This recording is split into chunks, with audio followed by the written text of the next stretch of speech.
Agora aqui que a gente já começa o nosso primeiro assunto.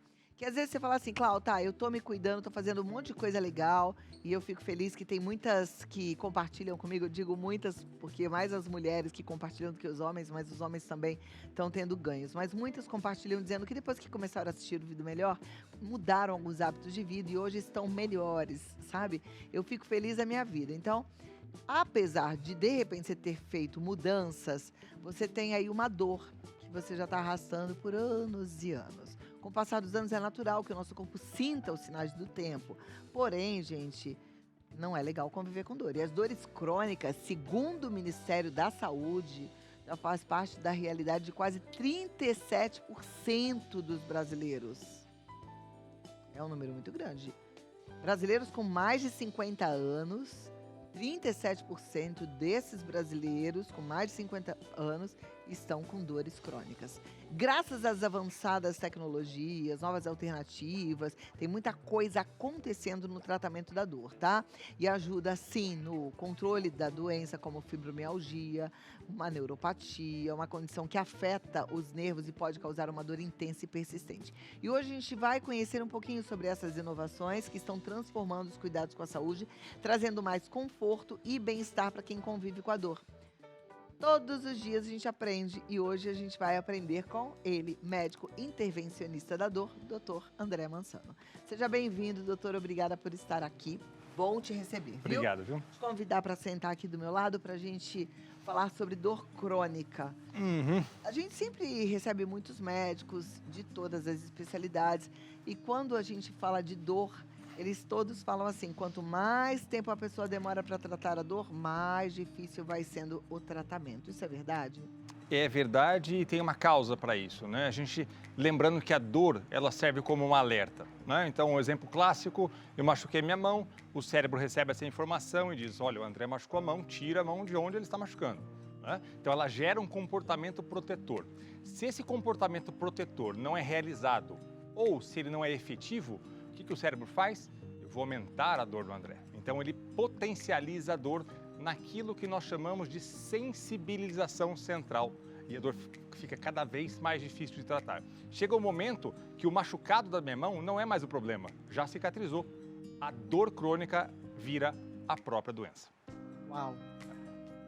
Então, quanto antes, melhor. Melhor. Porém, quando a dor vira a própria doença, a gente hoje tem formas diferentes de tratar do que a gente conhecia antigamente? Super, né? Então, assim, o cerne do tratamento, ele continua o mesmo, no sentido que a gente sempre opta por tratamentos menos invasivos antes de escolher tratamentos mais invasivos e, entre aspas, mais arriscados. Isso não mudou. O que acontece é que atualmente, e cada vez mais, nós temos tratamentos mais avançados, em especial para os casos mais difíceis, como, por exemplo, as dores neuropáticas.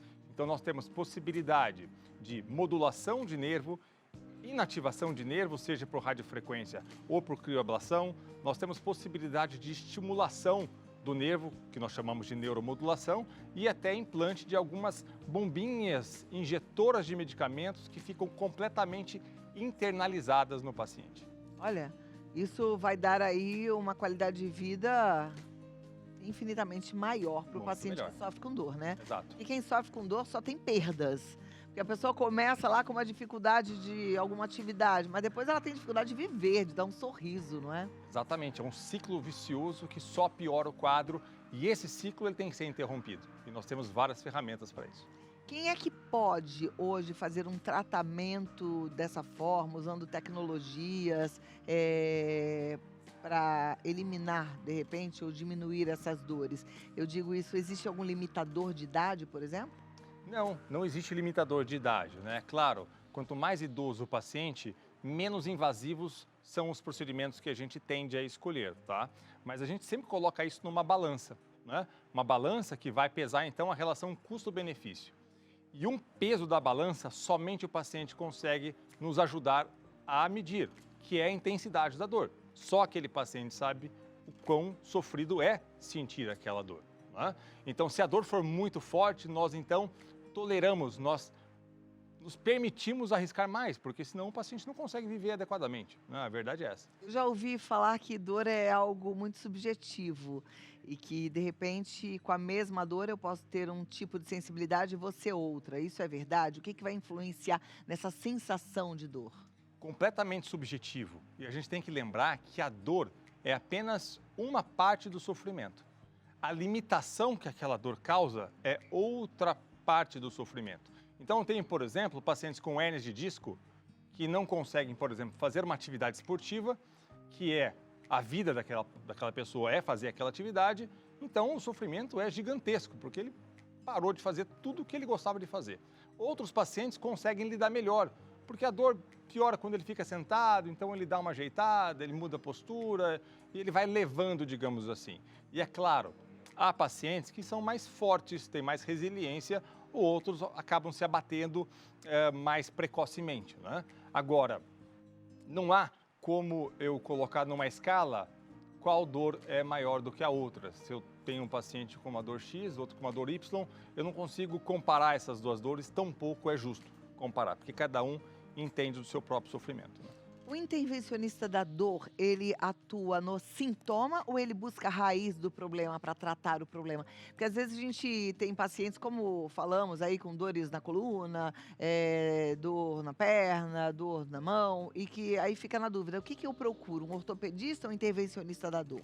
Qual que é a diferença? Então, independente da sua especialidade, o objetivo é sempre atuar na causa do problema. Se não for possível atuar na causa, ou se atuar na causa for extremamente arriscado, atuamos apenas nos sintomas controlando a dor do paciente.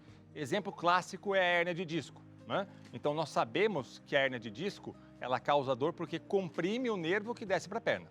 Nós temos possibilidades, por exemplo, de infiltrar essa raiz nervosa tirando a inflamação, não a hérnia em si.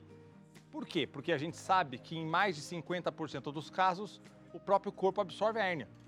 Então, eu permito uma boa fisioterapia, controlo a dor enquanto o corpo absorve essa hérnia. Se isso não for absorvido, nós temos possibilidades, por exemplo, de retirar um fragmento do disco com uma agulha, naquilo que nós chamamos de descompressão percutânea, nome feio, do disco intervertebral. Em casos mais graves, a cirurgia convencional, por exemplo. A gente tem um vídeo mostrando um desses tratamentos pouco invasivos e mais tecnológicos, né? Eu vou pedir para a produção soltar esse vídeo e a gente acompanha e o doutor André explica um pouquinho para a gente. Pode rodar.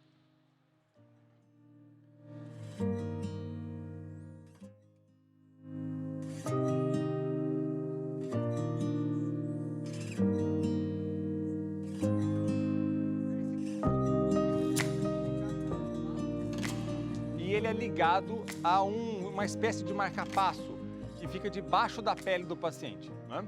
E esse marca-passo, ele vai então emitir impulsos elétricos específicos para aquele aglomerado de neurônios, inibindo a dor do paciente. É um tratamento destinado para dores neuropáticas. Dores neuropáticas são aquelas causadas por lesão, por machucado no nervo em si, graves, que não melhoram com os medicamentos. Olha que interessante. Agora, para implantar, isso seria o quê? Um chip? É um eletrodo que fica no nervo, Bem pequenininho? bem pequenininho, e uma bateria, que nós chamamos de gerador, que se assemelha a um marca-passo, que fica debaixo da pele. Então, já é necessário que se faça uma pequena incisão de 4 centímetros para colocar isso debaixo da pele, que fica na região da gordura da região lombar. Bom, o que a gente está mostrando é que existem soluções, né? Existem soluções com tecnologia, claro que com muito estudo.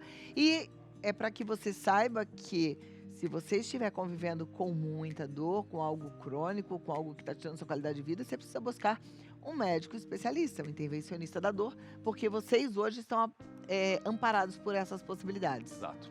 Maravilha. Doutor, eu vou abrir para as perguntas, Ótimo. tá? Aí você que tem alguma dúvida, você que está aí querendo pontualmente resolver a sua questão, envia para a gente no Vida Melhor Oficial, que o doutor André Mansano continua conosco e responde já já.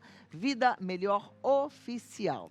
Vai lá que eu estou esperando sua pergunta. Eu volto aqui em alguns minutos, combinado? Combinado. Vamos lá, doutor André Mansano, naquele momento que eu amo, perguntas e respostas. Parece consulta aqui, ó. Kleber Atala diz, boa tarde, trabalho dirigindo o dia inteiro e ultimamente venho sentindo muita dor na lombar. Ficar muito tempo sentado pode causar problemas sérios na coluna? Kleber, pode sim. Então hoje a gente sabe que ficar sentado por muito tempo, e a maioria de nós trabalha sentado, é extremamente deletério para a nossa saúde e aumenta a degeneração do disco intervertebral. Sabe o que aumenta a hidratação, a saúde do disco intervertebral? Exercício físico. Então tem trabalho já com corridas, inclusive com pacientes com dor lombar. Então sabe aquela história? Tenho dor lombar, não posso correr? Não só pode, como deve. Pegaram vários pacientes com dores lombares, metade foi para a corrida, metade não foi para a corrida. Quem correu ficou melhor. Olha que joia! Então, bora lá aproveitar e correr, arranjar um tempinho, né? Exato. Próxima pergunta, Nilce Brandão. Sinto fisgadas na coxa direita, chego a perder as forças. Isso acontece rotineiramente. Pode ser indício de algum problema crônico? Pode sim, Nilce. Então, quando a gente se sente fisgada na coxa ou na perna, isso é um sintoma, um sinal de que há algum nervo sendo comprimido. Isso pode acontecer na saída do nervo lá na coluna lombar ou, eventualmente, no trajeto do nervo pela perna. Isso também pode acontecer. Então, é necessário fazer uma investigação para saber onde esse nervo está com problema. Aí você vê, né? Fisgada que chega até a perder força, já é um sinal de alerta com barulho, né? Eu acho que tem que correr atrás de uma solução. É aquilo que a gente sempre fala. Tá sentindo dor, tá com desconforto, tente solucionar o mais rápido possível para essa dor não cronificar. Correto. Obrigada, Nilce, pela sua pergunta. Próxima pergunta na tela, Rosineide Nunes. O uso de andador pode prejudicar a coluna? Eu acho que ela se refere a andador para as criancinhas. Antigamente as criancinhas usavam andador, hoje em dia parece que não pode mais, é proibido. O conhecimento que eu tenho de andador de criancinha é de quando as minhas filhas eram crianças, né? Eu tenho uma filha de 9 e uma de 11 e a recomendação era de não utilizar. Não utilizar, Então eu né? acredito que se mantém nessa recomendação. Pode, não utilizar andador. Pode prejudicar a coluna mesmo? Eu acho que não prejudica a coluna de forma tão significativa assim, mas dificulta o aprendizado da marcha, assim. Uhum, ok. E agora a produção está pedindo para também falar de andador de idosos, porque vai que a pergunta foi para idosos. Pode ser também, né? Então, o andador de idoso, ele tem que ser ajustado na altura, porque senão o paciente fica flexionado demais, ele fica corcunda demais para utilizar. Agora, a gente precisa entender que o andador, ele só é utilizado quando não há uma outra alternativa, né? O paciente que tem uma dificuldade muito grande de deambulação, de caminhar, é melhor que ele use o andador e não caia do que ele não usar o andador com medo de prejudicar a coluna e sofrer uma queda e fraturar o fêmur, por exemplo, que é extremamente perigoso. Ou então ficar deitado o dia inteiro porque não tem um andador, né? Se recusa a ter um andador. Perfeito. Agora vamos lá. Obrigada, Rosineide, pela sua pergunta. A Vânia Loureiro. Doutor, minha mãe terminou as sessões de quimioterapia há 1 ano, mas ainda hoje ela sente dores nas extremidades do corpo. Existe algum tratamento para aliviar isso? Ela fala para os médicos, mas eles dizem que não tem o que fazer. Vânia, isso não é raro, isso se chama neuropatia causada pelo quimioterápico e cada tipo de quimioterápico tem a sua possibilidade de causar isso. E os tratamentos são, inicialmente, uso de medicamentos da classe dos anticonvulsivantes. Explico por quê. Os anticonvulsivantes estabilizam neurônios que causam convulsão e também aqueles que causam dor. Se isso não resolver, aquelas tecnologias que nós citamos no começo do programa, como a neuromodulação. Colocar um eletrodo na coluna ligado ao marca-passo para inibir essa dor neuropática, se ela for grave o suficiente para isso.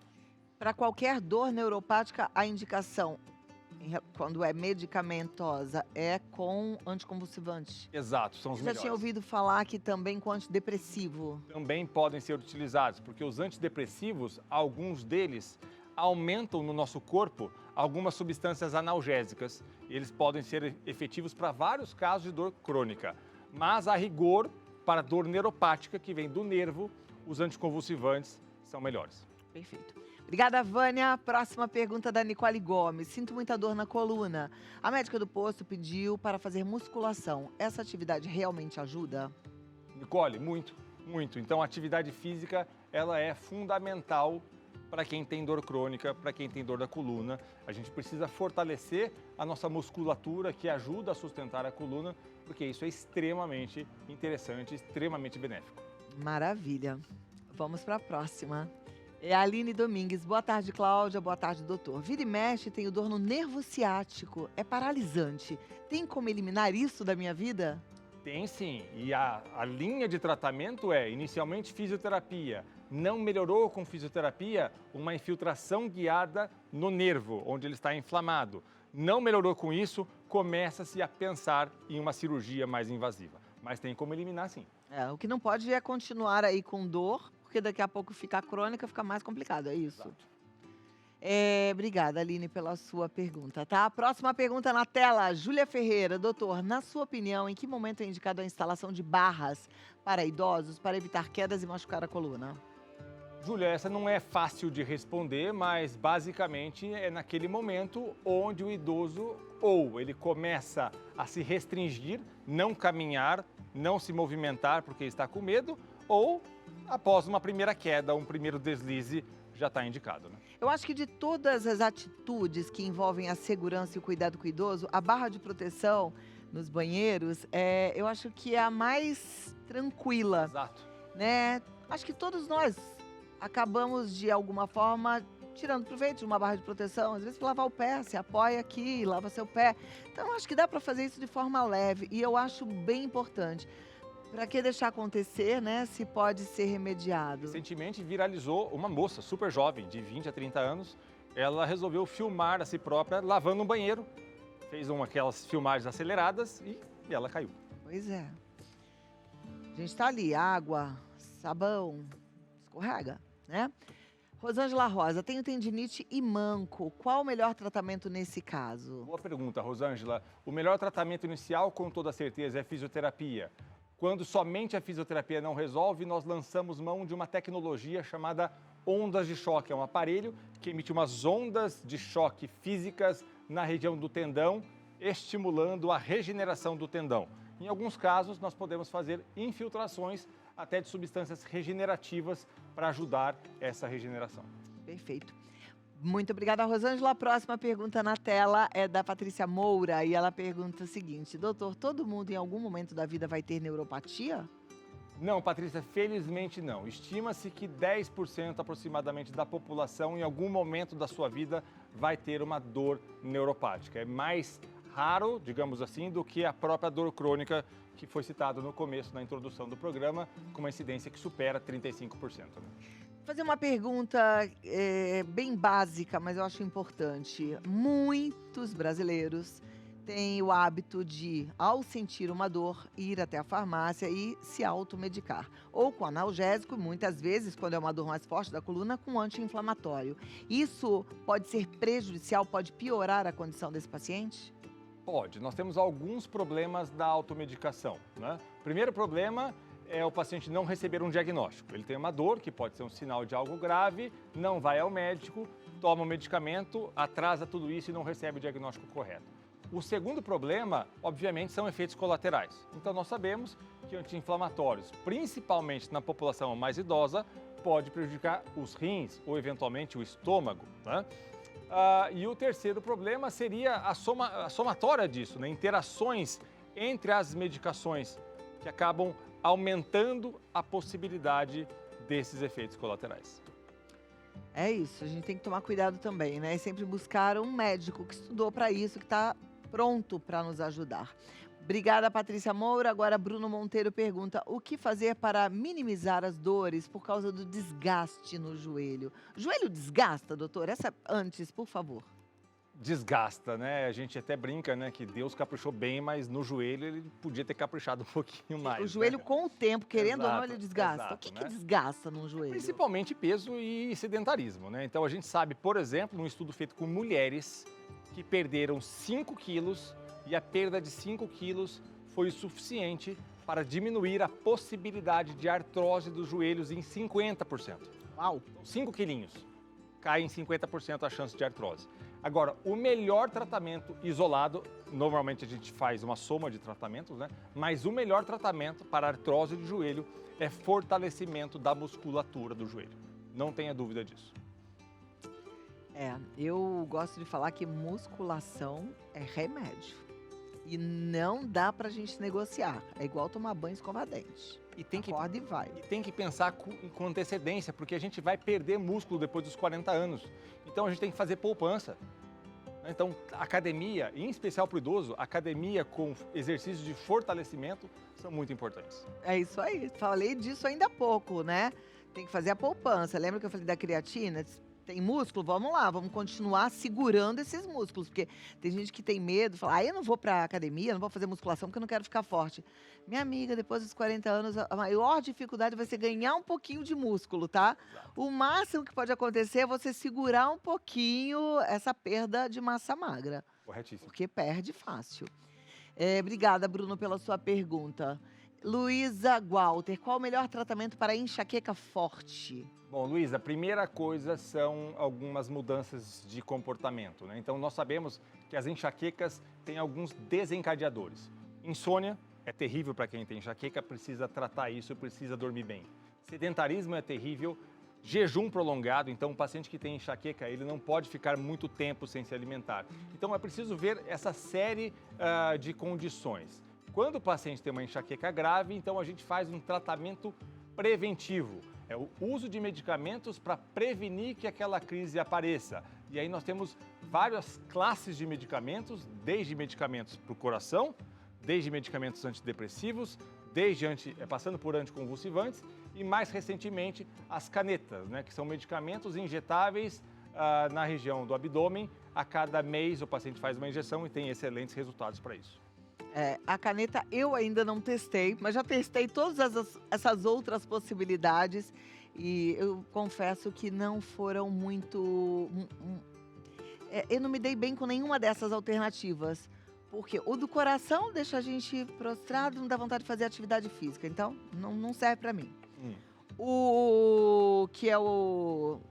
Lembra que eu tomei topiramato? É o que esse? Que classe? Anticonvulsivante. Anticonvulsivante, eu tive uns apagões, não sabia onde eu estava. 30% tem um problema de memória com ele. Enfim, já tentei algumas coisas. Eu tenho feito um controle com magnésio, com exercício físico, mas para mim, ainda não experimentei a caneta. Mas o que realmente é mais importante é evitar. O mais importante é evitar. E existem alguns procedimentos para a enxaqueca gravíssima, né? Então, existe um gângliozinho pequenininho, um nervinho, chamado gânglio esfenopalatino, que fica no rosto.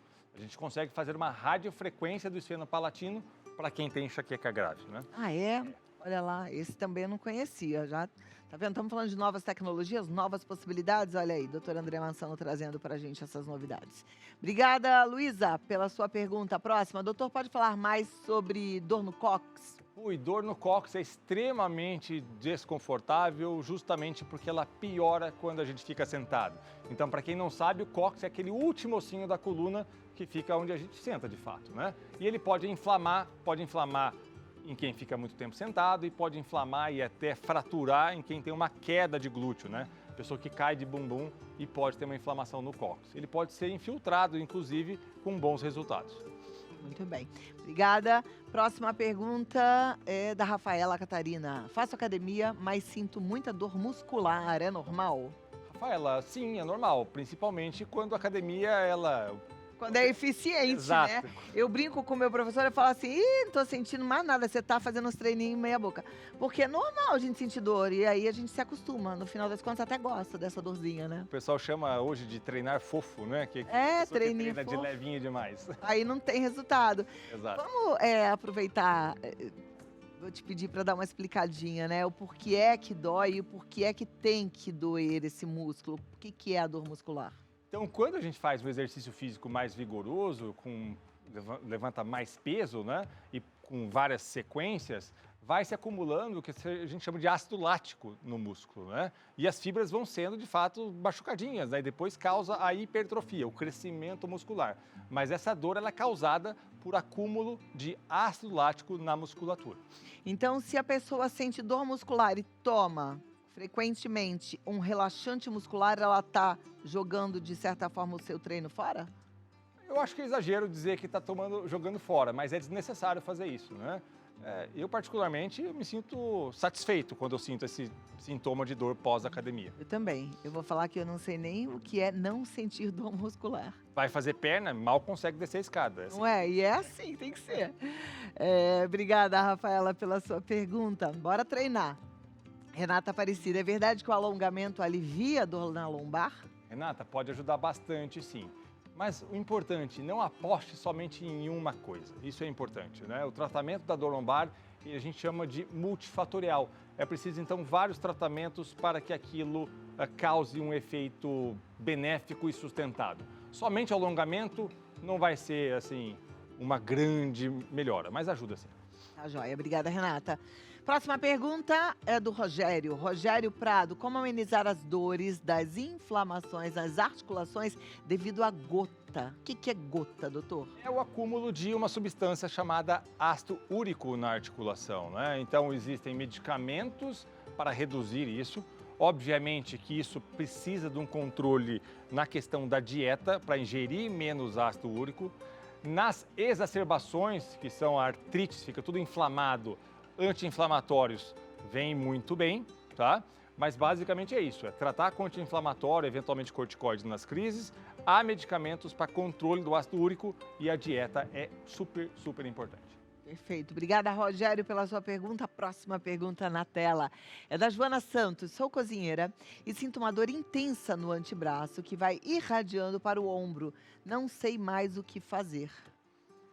Joana, essas dores dos membros superiores, é preciso então diferenciar se o problema é uma hérnia de disco que comprime o nervo que vai para o braço ou se o problema é local, né? Então, por exemplo, eu até imagino que na sua situação o mais comum, o mais provável seja um problema local, em um tendão do cotovelo, que fica aqui chamado então na região do epicôndilo, que é essa região aqui que força muito com a movimentação. Resolver como isso, fortalecendo essa região para que ela seja menos sobrecarregada com a sua atividade profissional. Isso acho que vale para todos os profissionais que, de certa forma, trabalham sempre com movimento repetitivo, né? Sim. Então, cabeleireira, manicure, artesão, tem que preparar o corpo, né, para essa atividade repetida. Imagina, o tempo inteiro ali sobrecarregando um braço, fazendo o mesmo movimento, tem que fazer trabalho muscular para esse braço. Perfeito. Obrigada, viu, Joana? Se cuida. Próxima pergunta na tela é do Carlos Antônio. Minha irmã toma analgésico em altas doses. Qual a complicação principal, hepática e renal? Carlos, vai depender de qual tipo de analgésicos ela está tomando, né? Então, por exemplo, a gente sabe que os anti-inflamatórios, eles podem causar problemas hepáticos e também renais. Mais provável que, se causar um problema, seja renal. Na verdade, o mais provável é que seja no estômago.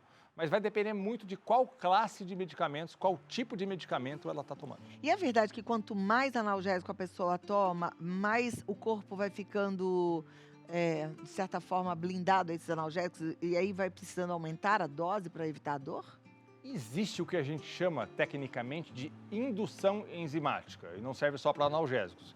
Então, estamos tomando muitos medicamentos e o corpo acaba aumentando o poder de metabolizar aqueles medicamentos. Isso pode levar a uma necessidade do aumento da dose para que tenhamos o mesmo efeito. Isso pode acontecer sim. Olha, conversei com o Dr. André Mansano, foi ótimo, por sinal, muito obrigada pela sua presença. Ele está no Instagram, é um médico intervencionista da dor, especializado no tratamento de dor crônicas, e autor de livros, um médico especialista e muito bom. Ele está no Dr. André Mansano no Instagram, lá você tem mais informações. Dr. André Mansano, e é médico intervencionista no Hospital Albert Einstein. Muito obrigada, até a próxima. Obrigado. Foi uma alegria recebê-lo, viu? Obrigada, doutor. Tchau, tchau.